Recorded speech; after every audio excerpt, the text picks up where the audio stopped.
I'd like to start and welcome everybody back to another episode of Save for the Blind podcast. We have Carson Odegaard here with our normal co-host, Jeff Smith, and a familiar voice on the other side of the line, Mr. Terry Denmon, President and CEO of MOJO. And Mr. Terry was on episode 23 way back when of Save for the Blind. We're almost in 100 episodes now, so way back when we were talking everything MOJO, about Terry, how we kind of got into a partnership with CWA, and we're going to do a little bit of that this time, but we're going to definitely focus on some of the new products that are coming out this year and why they're coming out and why folks should be using them. So Terry, wanted to welcome you back to another episode of Save for the Blind. Very glad to be here.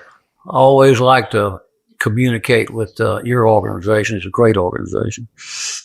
Good. Well, we appreciate that. So I just want to jump right in. I think every California waterfowler knows that there's been a big shift in the last, I'll call it 5 to 8 years with motion decoys, especially decoys that mimic a spinning wing, and the rebirth of the blade has been crucial, I think, to a lot of people's success. And now MOJO has come out with their own, and I believe it's coming out this year. I just on your website and said coming soon. So wanted to give you a little time to explain the thought process behind that and when exactly it's coming out and folks can see that in the field. Sure. It is coming out this year. It was scheduled to be out earlier in the year, but we've been having the trade war issues going on, and it put a pretty good delay in being able to ship goods into the United States. So it just made a delay in it, but it should be here within weeks. In fact, I think some of them are going to some of the bigger box stores now. We ship direct to them. They don't come through our warehouse. We ship direct to them. And so they may have them now. I don't know. I didn't check that before this, but they'll be out within weeks. And I'm not sure you're familiar with this, but on y'all's 80th anniversary banquet we had, we donated production unit number 1 for auction up there. So both me and Jeff were there Saturday, and we saw it. Saturday. Yeah. So we were glad cool. we were glad to do that. But anyway, they would have been out probably in the June, July time frame had not been for all the trade war things going on. But they'll be out well before season. They may not be a good supply before the early teal season, but they certainly will be before what we call the big duck season. And so they here. Yeah, I mean, what did you guys see when you guys were developing that, and are other states, guys starting to use those? It's kind of one of those things where it looks like a crazy apparatus, but it's very, very successful. At least out here it is. It seems to be. And like Carson mentioned, a lot of guys are using them, and which, it's been out for 30-something years or something like that. So it's been around for a while, but still very effective. The big blade is not well known, we find out, probably outside of California. Maybe some hunters that hunt in California, hunt some other states, they may know about it. But other than that, we don't find any people that know about it, and they kind of skeptical of it. But there are some locations, mostly big water. The main one would be Reelfoot Lake. Y'all are probably familiar with Reelfoot Lake. Yeah. It's a huge lake right against the Mississippi River in Tennessee. In fact, it was caused by an earthquake there in Tennessee. And they weren't on to the big blade, but they're on to bigger wings. And so the accomplishing is basically the same thing. So they've taken a MOJO Mallard, which is the most powerful spinning wing decoy that I know of. They've taken that and they've taken the wings off of it, and they're making core class wings that are twice that big, because you got to have that much motor to do that. In fact, I know one guy there that we've been knowing him for many years. He just converted a MOJO Mallard to a big 12-volt motor. He got a huge wing on it, and they say it makes a noticeable difference. So obviously the big blade will work everywhere. We'll get a lot of comments, well, it won't work on our ducks, but they all the same ducks. They're no our ducks. They may be in a different state of pressure, and not respond to things as much. But they're the same ducks everywhere you go. So they doing well at last year. They did well on Reelfoot Lake with the big wings. So we got the big blade, but it's just going to be an educational process. But what happens? Somebody take it and they'll have good luck with it. We actually had, I think 50 of them last year. We just run 50 prototypes, and we had them scattered around here, there, everywhere. We got mixed results. Part of it is people that told us they were going to use them didn't believe in them and didn't use them, But our good friend Ramsey Russell, I know y'all know Ramsey, In fact, Ramsey's the one that got me to build this product. He spent about 10 days up in the Sac Valley, and he found these people that made the very first ones, and how that he dug into that pretty deep, and he came back from there telling me that, look, we need to make one of these, So I checked onto it a little bit. I just didn't jump off the cliff at first, but I checked in a good bit, and I said, okay, let's do that. It'll be an educational process, but a lot of the products that MOJO has made over the years have been an educational process, because we try to, get out in front as far as we can get out. And so, I think we'll sell all we can make this year. And because we couldn't make that many because of the problems I told you about earlier. And, I think we'll sell all we got. I think we can sell them all in California. And, I guarantee you can. But we'll scatter them around the country and, kind of get things going every which way. And once people learn how to hunt with them, which I'll tell you the truth, I don't know how to hunt with them. We played with them, but, all the people that know how to hunt with them are in the state of California. But, I've had people tell me that they took, the prototypes we had and did well with them. So once people learn how to hunt with them and they have success, then it'll kind of go like wildfire. You can't believe what people thought about the very first spinning wing decoy that showed up in Louisiana, and I was one of them. And we started making them, and I just took one and went to my farm and put it out. And I've told this story, and y'all might have heard it before, but I'll tell it kind of quickly. But my duck field on our farm is probably a mile and a half from the closest public road, because it's the very back of our farm, And so the point is that nobody's around that duck field. But when I put it out in the morning time, I can remember looking around and make sure nobody was looking at me. That's how stupid I felt for putting it out. And I started walking. I put it out and I turned it on, and you didn't have anything but a motor and a battery and a switch back then. I turned it on, started wading back to my blind because it wasn't quite shooting time yet, and I heard. I turned around, I bet 40 mallards was laying on top of that thing. So wait a minute, I think there's something to this thing. But just to look at it, it's not rational, until you understand how it works. And then it becomes a lot more rational once you understand exactly how it works, But I think the big blade, it won't be that extreme, because people do know that the flash will attract the decoys. It's just a bigger flash. That's all it is a bigger flash. Mm-hmm. Yeah, I remember the first time I saw it. Me and Jeff are in the same club in the Rice in California, and my blind sits on the opposite check of his, but another 300 yards down. And I was new to the Rice, and Jeff had been in the Rice and had blades out, and it was like I couldn't buy a duck. And he'd be like, "Oh, we're done with our limits." And I'm like, "What do you mean?" Like, I'm looking at you guys, and all I see is big flash. So it's like, all right, guess I got to go out and get one, because we'd switch blinds, and he'd do the same thing in the blind that I was in just because he had the flash.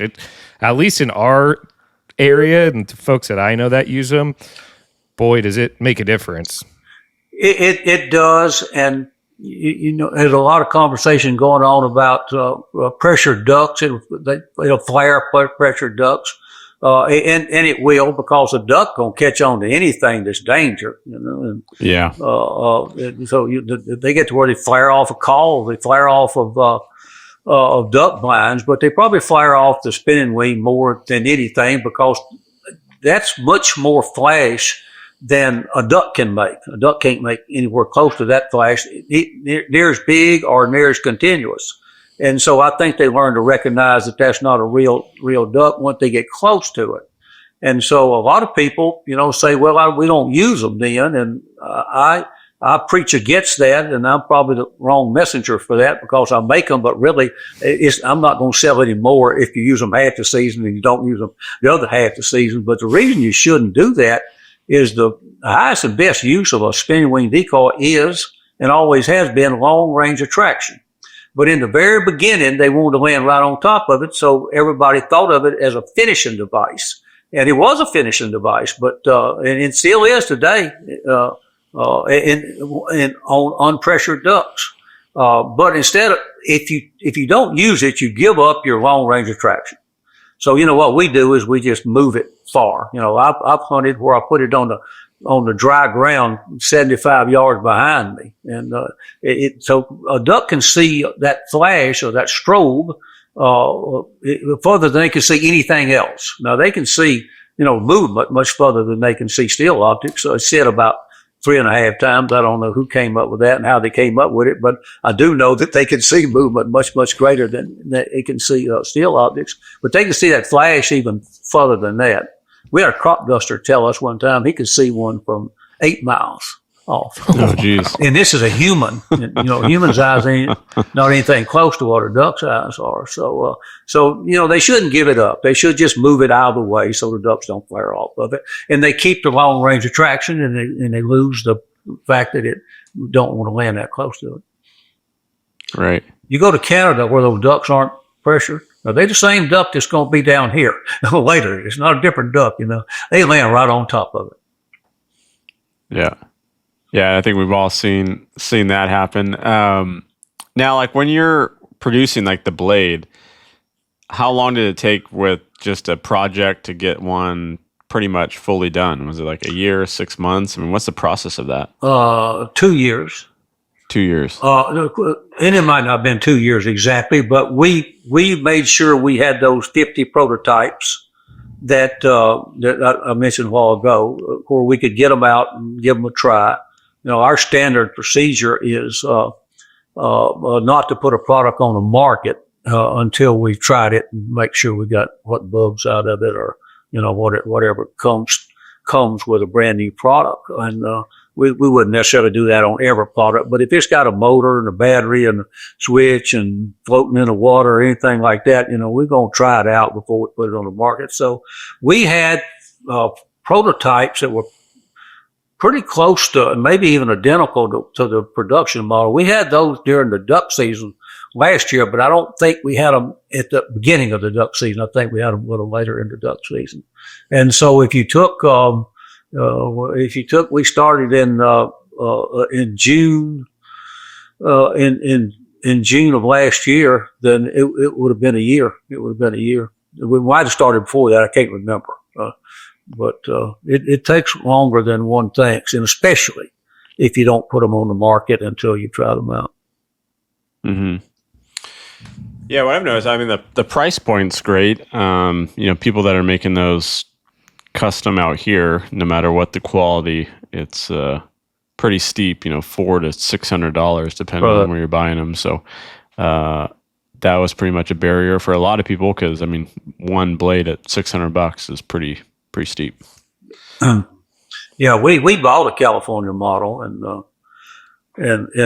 looked it over, but it didn't have a lot of what we would call modern sophistication to it, and that's really all we added. We didn't change the blade up, but we got a removable battery. You can remove the whole housing that drives it.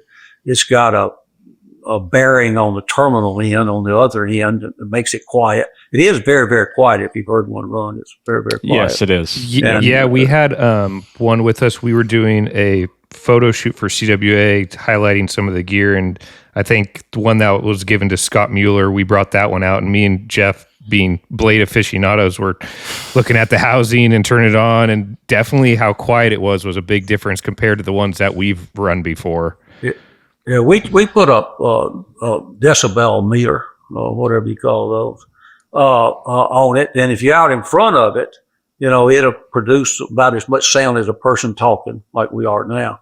But if you get to the side of it and you're right on top of it, the meter won't hardly read it. So that's wind noise that it's making. And you can't turn that big a blade without making a wind noise. You just can't. And, It's turning about 700 RPM, by the way, so it's turning pretty fast. But it is quiet. I don't think the noise will ever flare a duck. I will say Scott Mueller didn't let us borrow it during the season. He was keeping him pretty quiet by himself. We could have been great testers for that. Yeah, he wanted it all for his own. When you had it, you should have just kept it. It's not a bad after idea. the season. I kept it was after the season. I'll test that blade out. He's like, no, I'm using it. And I was like, yeah, I'll test the blade out. Nothing. Got nothing. How do you figure on the RPMs? Because myself and Jeff have talked about that. We've even seen one, a person made that had a dial on it where you could slow the spinning down because they thought, if it's slower, the ducks aren't used to seeing the slower versus fast. Do you think there's a too fast or a too slow when it comes to a blade in the flash? I don't know about too fast. I can say a few words about that, but for a fact, it's too slow. And I've just been playing with that for the 25 years we've been in business, okay? And so I can't tell you exactly what the speed is, but and it does vary with the sky conditions, and the material that the blade's made out of. Those are two biggest factors. But when it gets down below about 400 RPMs, it's not producing that strobe anymore. It's not producing that flash that the duck can see from so far. So it doesn't have that long range of traction, and it basically becomes a motion decoy. Now, people call it a motion decoy anyway, but it's really not. It's not a motion. If a properly operating one, you shouldn't see hardly any motion. The blade's turning fast enough, you don't see hardly any motion. But under 400 RPMs, you've lost your ability to long range attraction. Now, past that, I know that faster you turn them, the more attracted ducks are to them. And but we've only turned them up around 750 RPMs, and they're more attracted to that decoy than they are to the slower turning ones. And I think it was 2007 or 2008. We came up with that concept and said, okay, we need to build a duck with a much faster wings. And so I made a serious mistake right there. I said, well, to turn faster, I need a smaller wing. To turn a smaller wing, I need a smaller duck. So I made a teal, a green wing teal, spinning wing teal. It did okay, but people bought it for a teal. Nobody would buy it for a mallard. So I should have made a mallard that size and put that in. We called them super fast wings back then.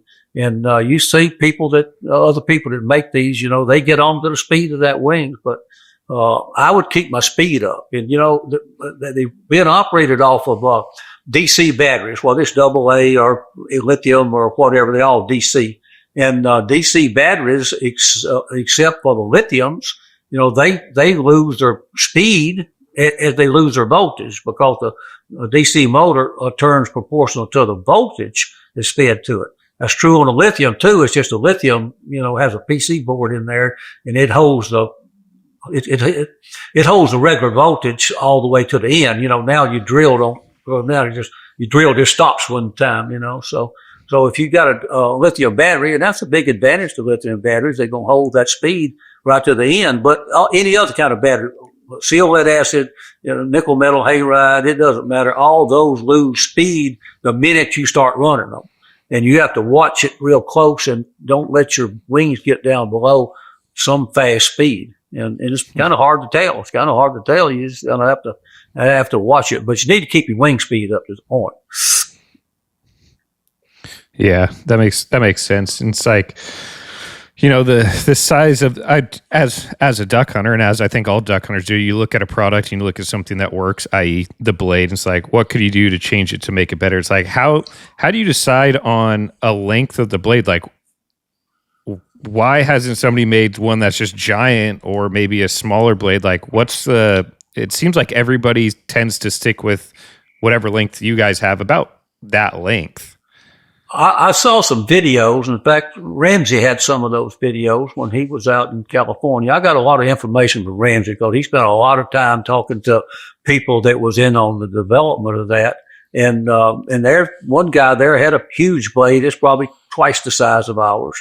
And he said it does better. I don't have any experience with that, so I can't speak to that issue, but he says it's better. But we kind of stuck with about what the popular ones were in California, because we can turn that at the high speed with a reasonable battery, a reasonable motor, and a reasonable battery, and reasonable battery life. And so that's basically how we did that. Gotcha. Yeah, no, I love the design that you guys came out with. Super simple and easy to use. Yeah. Is there any other products that you guys are releasing this year? New products? Yes, there are quite a few. Actually, we've released a number of new products in the last 3 years. Because about 3 years ago, I took it upon myself to do that, and that's what I've spent a lot of my time doing that. And last year, we had a limited supply of a product we call the Mallard Machine. Anybody familiar with the Mallard Machine? Yeah. It's unbelievably popular. And we own the original Mallard Machine, which was a trolling motor. Upside down, it was floating on 3 decoys. We didn't develop that. It was developed before there ever was a MOJO. We bought it from the guys that developed it, and we had that for a long time. And it would kill a duck. You know, I watch real carefully as I hunt at any kind of product, ours or anybody else's. I don't care what it is, and I see if I can tell myself that product helped me kill a duck. You know, and there's not very many of them out there that you can say that. Now, all put together, they do. But there's not many out there you say that product helped me kill a duck. But on that Mallard Machine, the original one with the, trolling motor upside down, the prop on top of it, it was boiling the water out. So it was making a lot of water motion, and it was making the decoys that floated it, dip their head underwater. So that it was a good deal. It was an overkill. You had to be real careful how you use it, but it would kill a duck. So we quit making it because the sales just kind of dribbled down to about 500 a year. That don't work for us in our type of business. And so we took it off the market with the thought that we're going to make one that just punch the button and throw it in the water. Because that's basically what most hunters want to do. They just want to punch a button, throw it in the water.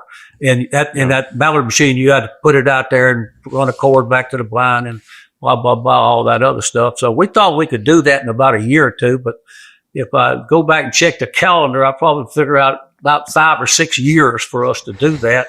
And the difference in it was we couldn't float a battery in a decoy before they had lithium batteries. Lithium batteries are a lot lighter than our other ones. Most of our stuff runs on either double A's, the little stuff does, or on seal lead acid batteries. Seal lead acid batteries are great, but they do lose voltage, as you run them, and they're heavy.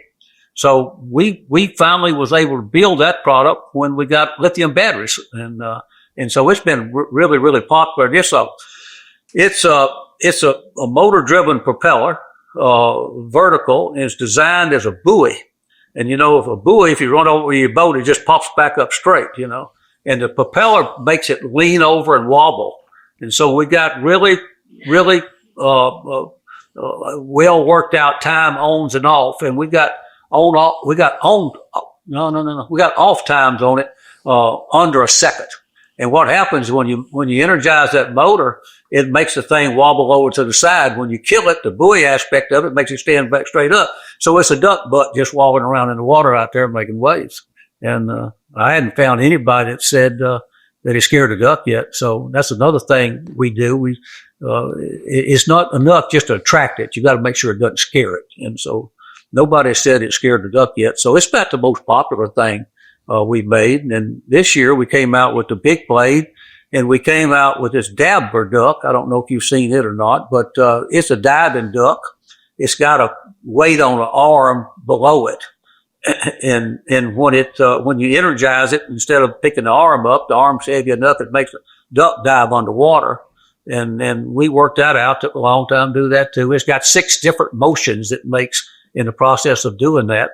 And then we made the front part of it hollow because it needed to be less buoyant than the back part, so it turns easy enough, and then somehow, quite by accident, we figured out it'll throw droplets of water up in the air, And in both of those expos that we went to Delta Waterfowl in Oklahoma City, and then we went to DU in Memphis. everybody came around with a retriever dog. That dog stopped and barked at that Dabbler, So I think that's a good sign. But that's awesome. I don't think I've seen the Dabbler. Well, I'm looking at the design right now. It looks cool.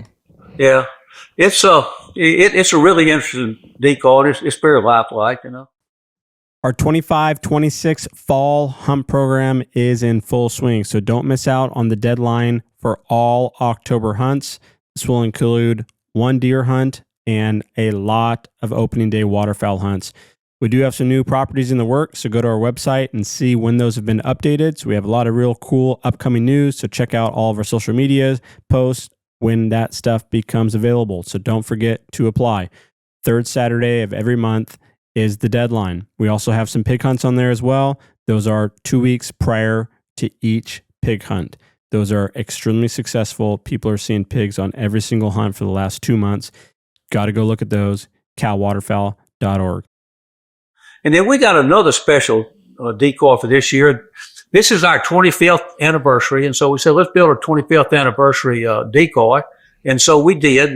We carved and molded a brand new high detail body, and but it's going to be a mid range.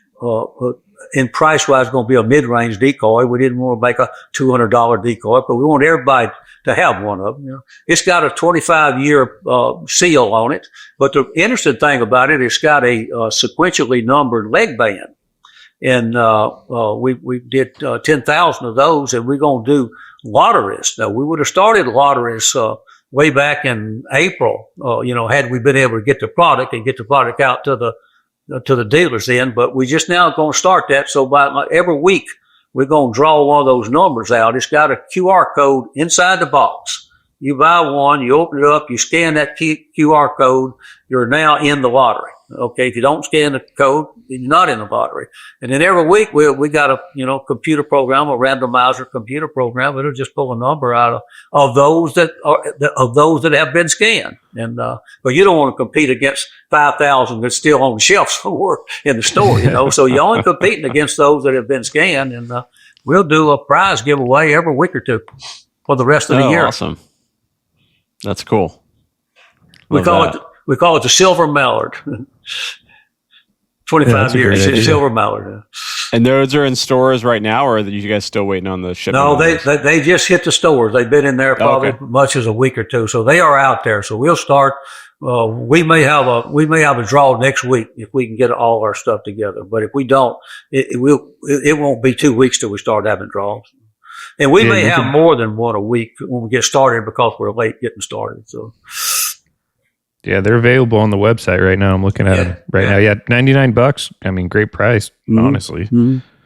Get yourself a MOJO and getting drawings for the whole rest of the year. It's a good hunting decoy now. It's a upgraded baby MOJO. We've had a baby MOJO for years, and we've sold thousands and thousands of those because it's a price point decoy. And it's the same.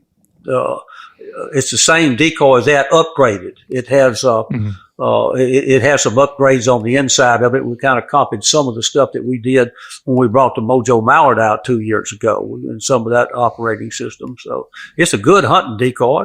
It's got a hanging loop on the top. If you'd rather put it in your lodge or trophy room or camp or whatever, then you can hang it from the ceiling. That's awesome. Yeah, going back to your guys' your new Mallard machine, we had one at that photo shoot, and man, it churns a lot of water. I was shocked of how powerful it was. Pretty awesome, and looking forward to using that into the future. But it was extremely powerful, more powerful than I thought it was going to be, and just the wake of it is very noticeable throughout the entire pond. Yeah, the propeller's making waves, and then the decoy itself are making waves, so it's got a double action going on there.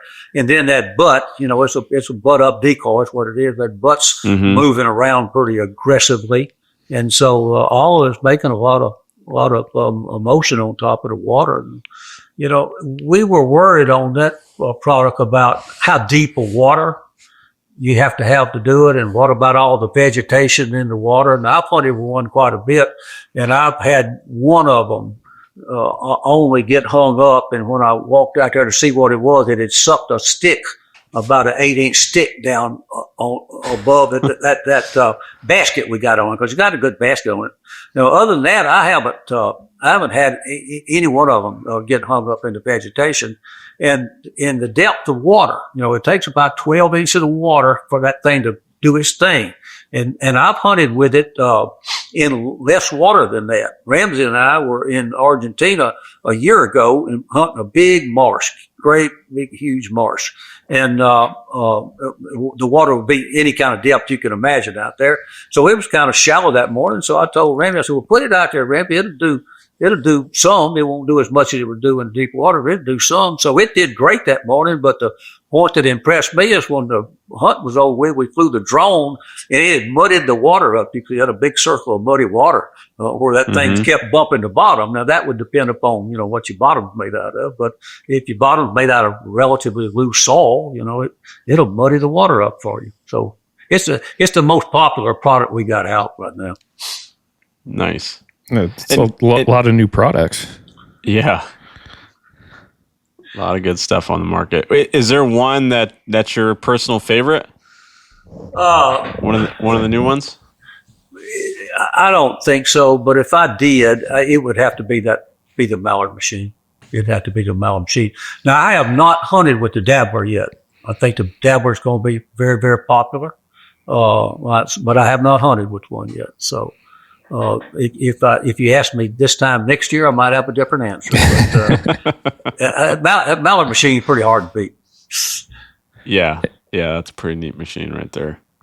Yeah, I think a lot of the difference that when we were testing is, a lot of the quote unquote motion decoys nowadays are spraying water, which is a completely different motion than that Mallard Machine put out, where it's pushing water out from a motor underneath the water. It's just a different look to it when that water's moving than just like almost ripples on the water. And it just feels like you can move more water. It looks more realistic throughout a spread than just one spot.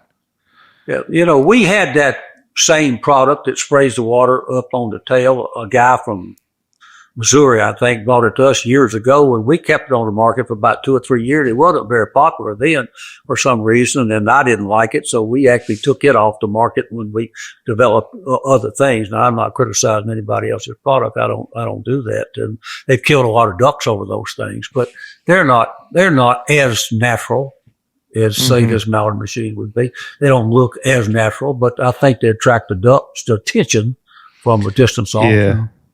Yeah, that was I think the thing with that Mallard Machine that I was noticing, the water movement, but like you're talking about the duck butt's actual movement in the water. Say that duck is close enough to see that, that looks real compared to just a duck sitting there spraying and that butt's kind of sitting relatively in one spot. Yeah, and while it's bouncing, the propeller's turning it. And so you have to hunt with it with a swivel on the bottom of it. But we overpainted the white portion of the underside of it bright white. And I've had a couple of people call me and say, well, that was too white. I dulled it down a little bit. So I said, well, okay, it's your decoy. You do what you want to with it. But we did that on purpose. So as it turns back and forth between the gray and the white, it makes a noticeable difference there that should attract the duck's attention. Yeah, no, that makes total sense to me.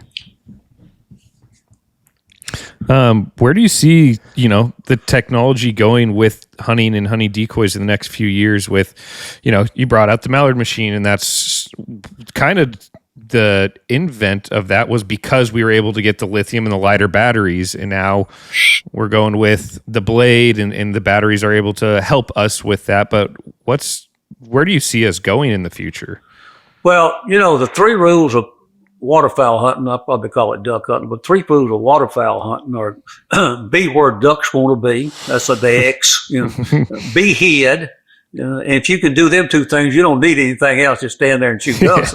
All you got to do. And then make your decoy spread, look live, look like real ducks. That's the 3 rules of waterfowl hunting. And all these devices that we have done thus far are basically either attracting ducks from a longer range than they can see static decoys, or making them think that static decoys are actually live ducks because they see motion and they don't necessarily associate that motion with the decoy itself.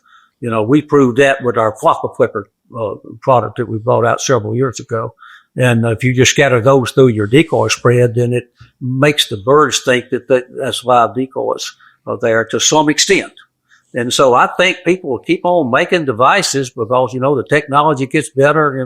Lord knows what AI is going to do to all this stuff. And, and so the goal would be for everybody to get your decoy spread to look closer like live ducks. And, with the hunting pressure we have today, and you have it in California, we have it in the Mississippi Flyway, and it's probably the biggest factor in duck hunting today. In the weather, I don't know which one of them be the most, but between the weather and the pressure, that's the two factors that either allows you or prevents you from decoying ducks.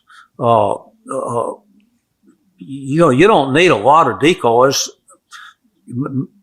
Maybe in some places, if you want Real Foot Lake, you need a lot of decoys because everybody's trying to attract the same birds from up there, and it's a huge, huge, huge lake. But if you hunt kind of isolated things, you don't need that many decoys. So it wouldn't be a far stretch to say that a person's decoys would all be motorized in some way or other.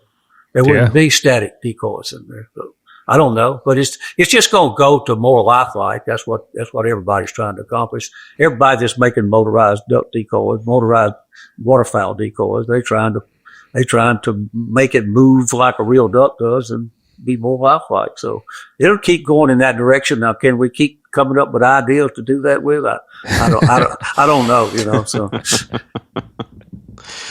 And Terry, do you guys change the way you hunt or use the products? Like when you go to Argentina or some of these other countries where you're, hunting waterfowl, is it primarily the same, objective when you're hunting out here, or do you guys change up kind of what you're doing?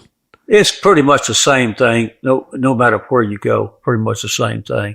And, you have less pressure ducks there, so you can do some things a little different. You can be a little less careful in those places than you can do here. But, a duck's a duck, most any place you go to. And we do about the same thing in Canada, Mexico, Argentina.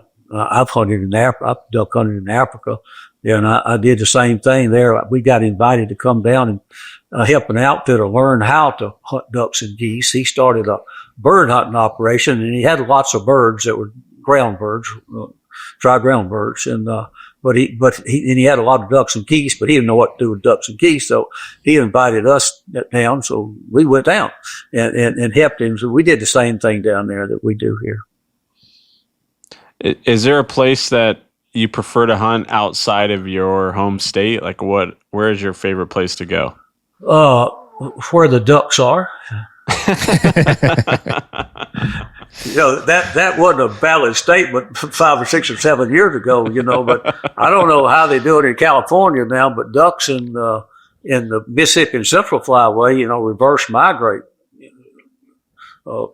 They have reverse migrated for years, but not often.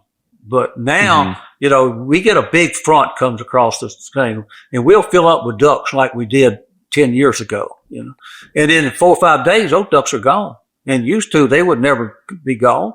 They might have been so pressured that you had a hard time decoying them, but that was just part of duck hunting. And then when you get a fresh bunch in, another front bring a fresh bunch in, you could decoy them again for a few days, and then they get hard to decoy. But now those ducks just leave in Louisiana, Texas, Arkansas. And I'm convinced that they just going back up north because the season's closed up there. And 10 years ago, the habitat wasn't suitable for them. But with the warmer temperatures now, they don't have as much snow. The water's not all froze over. I think those ducks just learned to go up there because nobody's shooting at them. And they got good habitat up there. And there's a lot of crops still up there at that time. And, so it's changed a whole lot down here. So when I say that, we have outfitters that want us to come go hunting with them, and we used to just book a hunt in the duck season, But now you just about got to wait and see where the ducks are, because they may have tons of ducks in, say, Oklahoma or Kansas or Nebraska, and we don't when we don't have them here and in Texas. But we hunt Louisiana, Texas, Arkansas, Oklahoma, and Kansas, and Missouri. Of the states we hunt the most, Mississippi in there. That's the ones we've historically hunted the most. But those, with the amount of time that we spend duck hunting up north is growing, and the time we spend duck hunting down south is diminishing.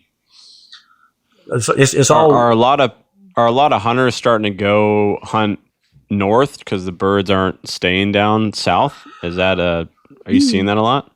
Well, I don't know if you term a lot of hunters do or not. A lot of hunters just can't afford to do that. Yeah. We do. It's our business, so we can afford to do it. But a lot of hunters can't afford to do that. But yeah, there are a lot of people that do travel around. They're more on to doing what I was just saying, to locate the birds and see if you can go there. Makes hunting a lot easier. Yeah. when you're going where the birds are and want to be. Yeah. And if you want to be a real duck hunter, then you stay down here and see what you can do with these pressure ducks, and you'll become a real duck hunter. Very true. Very true. Yeah, I think we in California, I don't think, people say, reverse migration, which may happen or not happen for us sometimes. But I think our biggest fault over here is just we get that possible stale weather in like November, December, where you get a 70-degree spell and it's maybe high gray skies. And you've been out here. We have a lot of refuges with a lot of holding areas, and the ducks just sit. They got no reason to go feed. We don't get cold. So a lot of times we have the ducks. It's just they're not going anywhere. Yeah. And no reason for them to move during the day. And we have that too, because they basically found the same thing. The ducks that are reverse migrating have found up. They had to go up north and get it. These ducks have found it here. I hunted a blind in Tennessee a few years ago, and this guy had flooded standing corn, and he had a blind, and right behind that blind, 100 yards, was a refuge. And we sat in that blind all day long from daylight to dark, and you could hear what sounded like thousands of mallards flashing around on that refuge, and we never fired shots. But at dark, those ducks came out and fed. So they had just learned how to survive.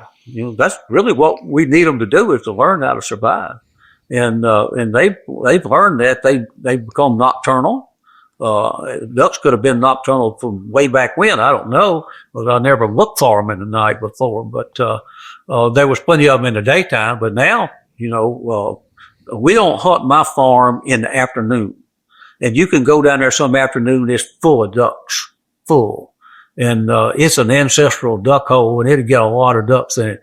You go back the next morning, there ain't no ducks in that field. They left. They stay there during the night, and I used to see them stay there during the day, and late in the afternoon, all pick up and fly off. And now they obviously picking up right before daylight and flying off. So they just learn. It's a new world in the duck hunting. You got to think of it like that. I got to do something different. Yeah, absolutely. I think a lot of people are kind of seeing that, and having birds in your area are going to make you more successful, like, safe haven areas, et cetera. But yeah, you're right. With the fly-offs and how birds change their patterns, but a lot of it's, just hunting pressure and weather and what they're wanting to do. But like Carson mentioned, we get in these weird long spells of the same weather over and over, and people are like, there's no ducks this season. It's like, there's lots of ducks. They're just literally leaving before you go out to the blind. They're going back. And there's a lot of telemetry data and stuff on that, where it only takes a bird it's like 30 something hours to figure out where the safe areas are in a new area. So it's like, when we talk about new birds, they learn pretty quick. Yeah, I think people put too much focus on the bird count that they publish. And if the bird count's down, they kind of discouraged. And there's plenty of birds. In my life, I haven't seen a time when there wasn't plenty of birds. Now, there were some times back when, I don't remember when, back when the point system was in thing, where you could tell that there was less birds, but there was still plenty of birds to hunt back then. But it's not a lack of birds. It's a lack of hunting techniques and what the birds have learned over the years. And so they there, maybe you just got to go find them in a different place. And of course, down here in Louisiana, we got a lot of water just that people don't go to, just little potholes out in the woods and things like that. And like you say, those ducks learn how to find those places and stay in them. And then they learn how to sit on the water during the day when the hunters are out. And they've learned that we don't hunt in the afternoon, or they wouldn't be coming in our field in the afternoon. It's true. So no, absolutely. Fortunately, they're smart, and that's good for the ducks, which means it's good for us. Is it strange being in an industry, where you're selling items, and we're talking about it right now, like a duck's smart. A duck's going to figure out, call it the blade. In 5 years, every duck knows that blade is a bad thing, and then potentially like your product becomes obsolete in a sense, which obviously hasn't happened from the MOJO. MOJO's been around a long time, but it's got to be an interesting thing for you. It's like you come out with a new thing. It's like, oh, the ducks haven't seen this before, and then you're selling it, and then a lot of people have. It's like now a lot more ducks have seen this thing, and it might not work as well. Yeah. Well, and that's absolutely true. And we have all noticed that probably within the last 5 years, and you had a time when you started out, Carson, I don't remember what your number of years were, where the focus has gone from the spinning wing to water motion. The big deal today is water motion, okay? And that's because you're trying to show the duck something that you didn't show them because, back when you just put your MOJO out and ducks came, okay? So you didn't have to worry about motion. We developed a lot of excellent products in our first, say, 10 years of doing this. It didn't sell. And I couldn't figure out why. And so I finally figured out why. So nobody needed them.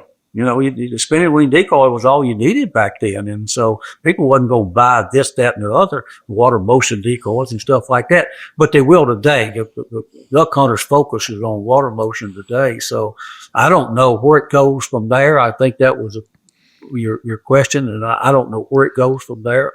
We'll kind of have to figure that out as we go. And maybe it gets to where we can't kill them, and then they get to where they come back easy. So it's an interesting world that we live in and we pursue, chasing a bird that has a brain the size of a pea and can somehow figure out everything that we don't want it to do. Absolutely. And ducks may be the worst of them all because they live long. I don't know what the average life of a duck is because so many of them die of natural causes out in the wild, and so many of them get killed. But, a mallard hen, 25 years they can live. So mallard hens get smart, and they tell me that ducks tend to follow those aged hens around. So they don't have to all be smart. They just got to follow the smart ones.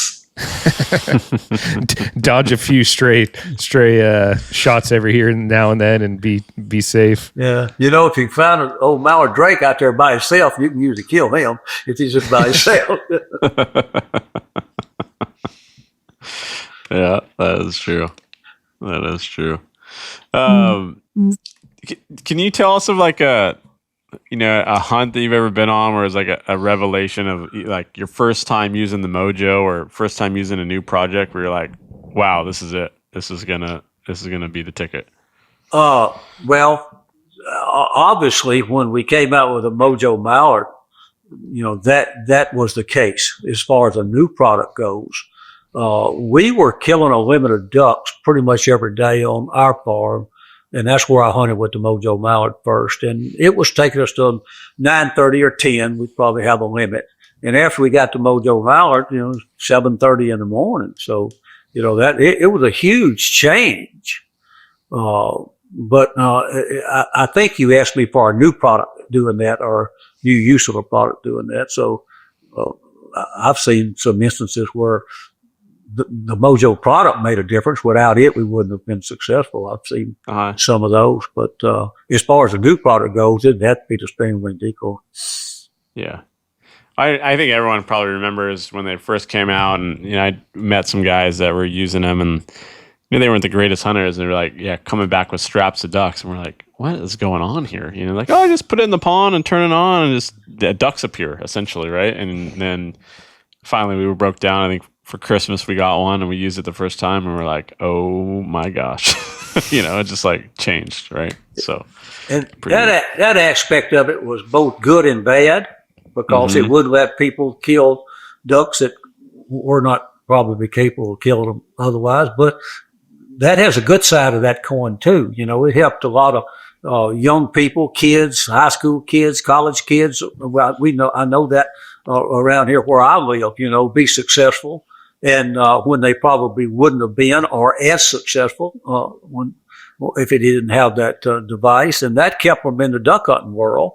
And the biggest problem we got is the lack of hunters. It don't seem like that with all the pressure in the duck, but the duck hunters in general are down 5% of the population, and so pretty soon we become irrelevant. In fact, we would be irrelevant today if we didn't spend so much money. So our spending is the only thing that holds us up there. We don't have enough numbers for the politicians to worry about us. We don't have that, but we spend enough money that they do. And so, when the duck hunters are waterfowl hunters, people buying their ducks down below 1%. So, we need people to be successful, and those things help some people be successful, and that kept them in the sport when they probably would not have stayed in it.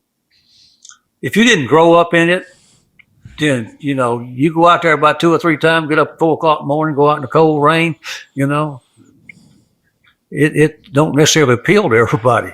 And, for those of us that have it in their genes, it's wonderful. We love it, but the population's all moving to big cities, and those kids are introduced to all kinds of other entertainment now. So, we'll keep losing hunters if we don't help them be successful.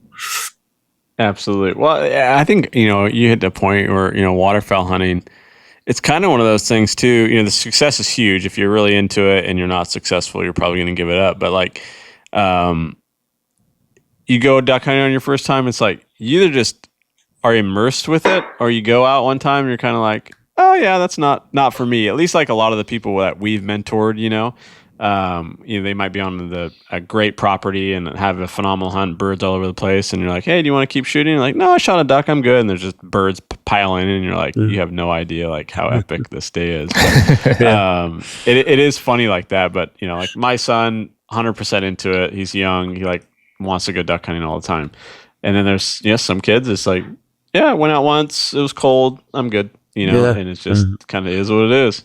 Well, you need to have some kind of way where they can watch those mallards float into the decoys. You don't have to see that but about 2 or 3 times. And if you're not hooked, you're not my kind of person. You're some other kind of person. Absolutely. Just hearing the wings and seeing it. Yeah, I was like that as a kid, but yeah, absolutely. So. Or watch those green-winged teal come in. You have green-winged teal in California? I know you have cinnamon teal. Yeah, I thought you did. Yeah, I know you have cinnamon teal. We don't have them. So I'm jealous of y'all having them. But when them teal getting them big balls and come whistling in, that'll do it to you too. That's the best, I think, when they're in big balls like that and come right in. Yeah, little missiles. But Terry, just want to say, thank you for 1, supporting California waterfowl, 2, for coming on to the podcast, and it's just always a pleasure to catch up, and you're just kind of a wealth of knowledge, and thank you for what you guys are doing out there. Obviously, we love your products, hunt with them. So, thank you for everything that you're doing for the waterfowl community. We appreciate it. Well, thank you for that, and thank you for what you do. I say this often, but given all the factors that affect wildlife in general, in hunters' life in general, we have to have conservation organizations. Everybody could be interested in it, but everybody don't have the time and the resources and whatever to go out and do something about it. And y'all do something about it. And you're one of the better conservation organizations in North America. So I say thank you to you. Well, we appreciate that, and thanks again so much for taking some time and talking with us today. Glad to do it. If I can help, let me know. Awesome. Thanks, Terry. Thank you for tuning in to this episode of Save It for the Blind podcast. You can find our podcast on Apple, Spotify, or wherever you listen to your podcasts.